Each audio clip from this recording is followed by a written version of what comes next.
Next up, next fight is Mickey Gall versus Mike Malott. What do we got for the betting line here? Mickey Gall and Mike Malott. We've got Mike Malott favored at minus 184. Mickey Gall is the underdog at plus 170. It's hard to get a comfortable read on Malott. He's only fought 9 times. He's been a pro for 10 years, and he's only fought 9 times. Very weird. You don't see that a lot. And most of his fights have been over in like a minute or two. You know, he's an aggressive guy that comes out and tries to find the finish, which is great for him, but it's difficult to, you know, it's like watching tape on Khamzat Chimaev. Like it's difficult to really get a read. It's like, okay, I know what this guy looks like when he's dominating, but I have no idea what he looks like when he's not dominating. Let's see. Malott's last fight that wasn't over in round 1 was a Bellator fight in 2015. And I did watch that fight, but I'm not a big believer in putting a lot of stock in a fight that happened a long time ago. You know, if I did this for a living, if I didn't have a job, yeah, I'd probably watch tape. I'd watch probably all the way back if I had time to do that. But usually I only watch 2 or 3 fights back at the most. But I also think that, like, if you're going back much further than that, how much are you really learning, especially when it's younger fighters who are getting better and better and better all the time? Like if I watch a fight from 4 or 5 years ago, I'm not watching the same fighter as I'm getting today, in my opinion. You know, people are changing and growing and getting better all the time.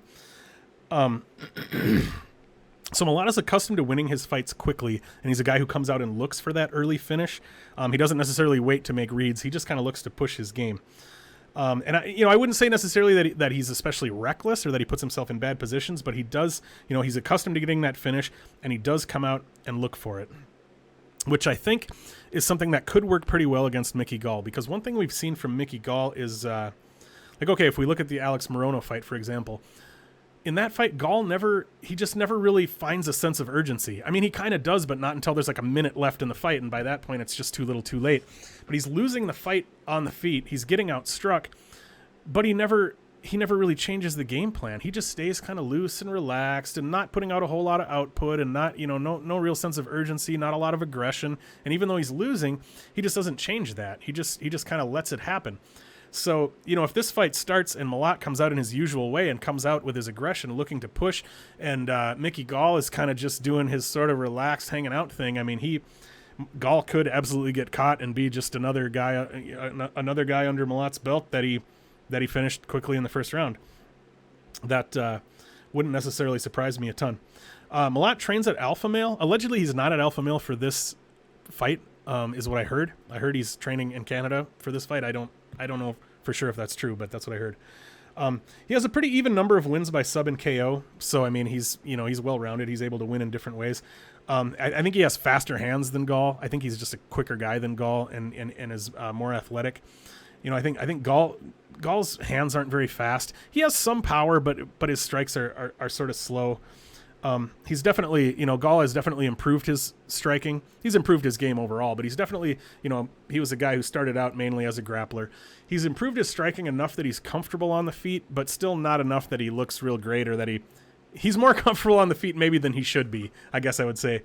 And going back again to like in the Morono fight, like he's clearly comfortable enough on the feet that he just decided to stay on the feet throughout that fight, even though he was losing.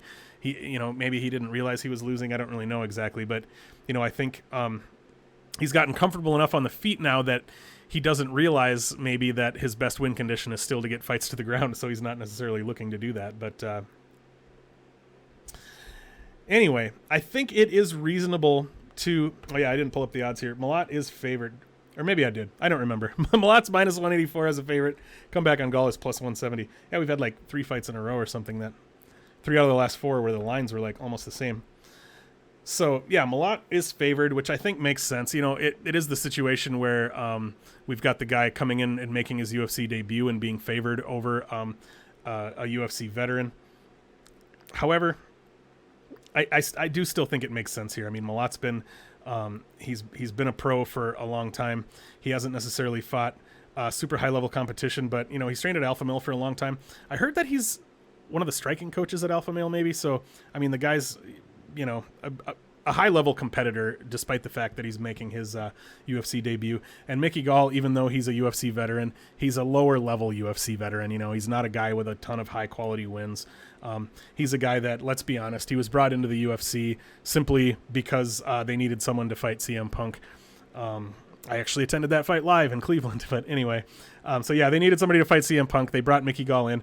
And, you know, I'm not going to talk shit on Mickey Gall. He has developed his game and ended up becoming, you know, a guy who can stick around on the roster. He's a solid enough fighter to be on the roster, but not particularly impressive. And therefore, yeah, I do think it makes sense to favor Malott here. I do think Malott probably gets the win.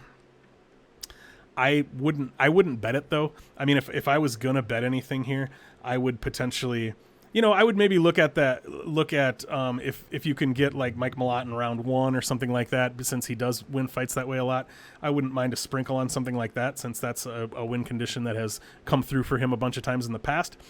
But if I was going to bet, you know, more of a money line here, I would potentially actually look at betting Mickey Gall's money line, just because, you know, more of a dog or pass situation there, just because you're getting that plus 175 on the guy who does have the solid UFC experience, even though I do favor Malott to win, I think.